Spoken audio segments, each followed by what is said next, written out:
Hi friends, Gogisetti Subbarao మీ psychologist. ఇవాళ ఇంకొక రక్షక తంత్రం గురించి చెప్పుకుందాం.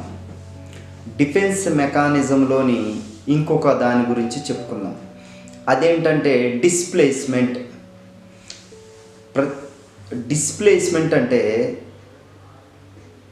మనకి మన ఆఫీసులో మన బాస్ మనల్ని తిట్టినప్పుడు మనం ఆ కోపాన్ని ఆ బాస్ మీద తీర్చుకోలేం కాబట్టి మన కిందున్న ప్యూన్ పైన తిట్టడం కానీ, లేదా ఇంటికొచ్చి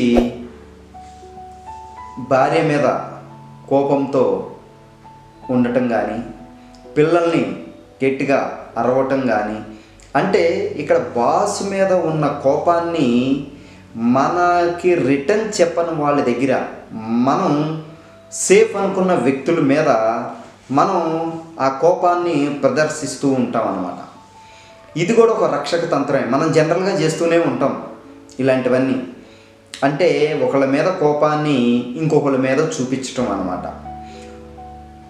రాంగ్ పర్సన్ పైన రైట్ ఎమోషన్ని చూపించటం. రాంగ్ పర్సన్ పైన రైట్ ఎమోషన్ అంటే మన కోపాన్ని ఉన్న వ్యక్తి మీద ఆ కోపాన్ని చూపించకుండా వేరే పర్సన్ మనల్ని రిటర్న్ ఏమీ అనలేడు కదా, మనల్ని ఎదురు చెప్పలేని వాళ్ళ పైన మన కోపాన్ని ప్రదర్శించటం అన్నమాట. దాన్ని డిస్ప్లేస్మెంట్ అంటారు. ఇలాంటి మనం సహజంగా అందరూ ఉపయోగిస్తూనే ఉంటారు. మళ్ళీ నార్మల్గా ఈ ప్రాబ్లం తెచ్చుకోకుండా మళ్ళీ వాళ్ళు నేను సారీ చెప్పి మళ్ళీ కవర్ చేసుకుని ఎమోషనల్గా మెచ్యూరిటీగా మళ్ళీ బిహేవ్ చేస్తూ ఉంటారనమాట. కాకపోతే దీన్ని మనం రెగ్యులర్గా అదే ఎక్కువగా ఉపయోగిస్తూ ఉంటే మన రిలేషన్షిప్లో కూడా మన ఫ్యామిలీస్లో కూడా ప్రాబ్లమ్స్ వచ్చే అవకాశం ఎక్కువగా ఉంటాయి అన్నమాట. దీనివలన మనకి సైకలాజికల్ ప్రాబ్లమ్స్ వచ్చే అవకాశం కూడా ఎక్కువ ఉంటాయి. ఎందుకంటే ప్రతిసారి వాళ్ళ మీద కోపాన్ని తీసుకొచ్చి ఇంకొకళ్ళ మీద కోపాన్ని తెచ్చి ఇంకొకళ్ళ మీద పెడుతూ ఉన్నప్పుడు, ఇప్పుడు ఒక అమ్మాయి కాలేజీకి వెళ్తే కాలేజీలో వాళ్ళ సార్ చేత తిట్టించుకోబడినప్పుడు ఇంటికి వచ్చి వాళ్ళమ్మ చిన్న పని చెబితేను చిన్నదానికి పెద్దగా రియాక్ట్ అయ్యి కోపంతో అమ్మను తిట్టడం, ఇలాంటివన్నీ స్కూల్లో కాలేజీలో జరిగింది చెప్పుకోలేక చిన్న విషయానికి ఇక్కడ పెద్ద గొడవ చేసుకోవడం ఇంట్లో, ఇలాంటివన్నీ ఏంటంటే డిస్ప్లేస్మెంట్ అన్నమాట. ఇది ఒక రక్షక తంత్రం అన్నమాట.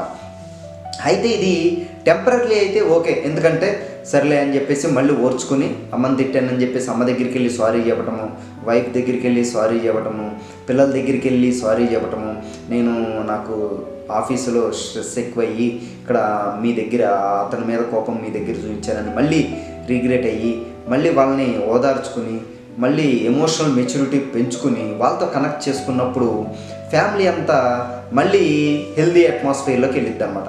అయితే ఇదే ఒక బిహేవియర్గా ఏర్పరచుకుని ఆ డిస్ప్లేస్మెంట్ని ప్రతిసారి ఎవరో ఒకళ్ళ మీద అంటూ ఉంటే మనతో ఎవరు ఉండరు, మన రిలేషన్షిప్లో కూడా అన్ని ప్రాబ్లమ్స్ వస్తూ ఉంటాయి. మనం వర్క్ పొజిషన్లో కానీ, ఫ్యామిలీ రిలేషన్షిప్లో కానీ, ఫ్రెండ్స్ దగ్గర కానీ మనం లైఫ్ లీడ్ చేయలేక ప్రాబ్లం ఫేస్ చేయాల్సి వస్తూ ఉంటుంది అన్నమాట. కాబట్టి ఆ డిస్ప్లేస్మెంట్ని ఎంతవరకు వాడాలో అంతవరకు వాడి దాన్ని ముంచి మళ్ళీ అధిగమించి మనం మెచ్యూరిటీ లెవెల్స్ పెంచుకుని మళ్ళీ నార్మల్ లైఫ్ లీడ్ చేస్తే ఏ ప్రాబ్లమ్స్ రాకుండా, ఏ సైకలాజికల్ ప్రాబ్లం లేకుండా ఉండొచ్చు అన్నమాట. కాబట్టి ఇలాంటి డిస్ప్లేస్మెంట్ అనేది కూడా ఒక రక్షక తంత్రం అనేది మీరు తెలుసుకోవాలన్నమాట. అయితే ఈ రక్షక తంత్రం అనేది టెంపరీగా యూజ్ చేసుకోవాలి తప్ప ఇన్స్టెంట్గా రెగ్యులర్గా పర్మనెంట్గా యూజ్ చేస్తే మాత్రం మనం సైకలాజికల్ ప్రాబ్లమ్స్, రిలేషన్స్ ఇవన్నీ ప్రాబ్లం ఫేస్ చేసుకోవాల్సి వస్తుంది అనమాట. కాబట్టి గుర్తుపెట్టుకోవాల్సింది ఏంటంటే ఈ రక్షక తంత్రాన్ని మనల్ని మనం అప్పటికప్పుడు ప్రొటెక్ట్ చేసుకోవటానికి, మన బ్రెయిన్ని సేఫ్ చేయటానికి యూజ్ చేసుకోవాలి తప్ప ప్రతిదానికి దీన్ని యూజ్ చేసి రిలేషన్షిప్లో అన్నింటిలో ప్రాబ్లం తెచ్చుకునే విధంగా చేసుకోకూడదు అనమాట. అది ఎక్కువ వాడినా ప్రాబ్లమే, అది అసలు వాడకుండా ఉండటం కూడా ఎవరి వల్ల సాధ్యపడదు అనమాట. కాబట్టి ఏదో రకంగా వాడినా అప్పటికప్పుడు మళ్ళీ దాన్ని రీకాల్ చేసుకుని నార్మల్ స్టేజ్కి వచ్చి నార్మల్ లైఫ్ లీడ్ చేయటం కరెక్ట్ అన్నమాట.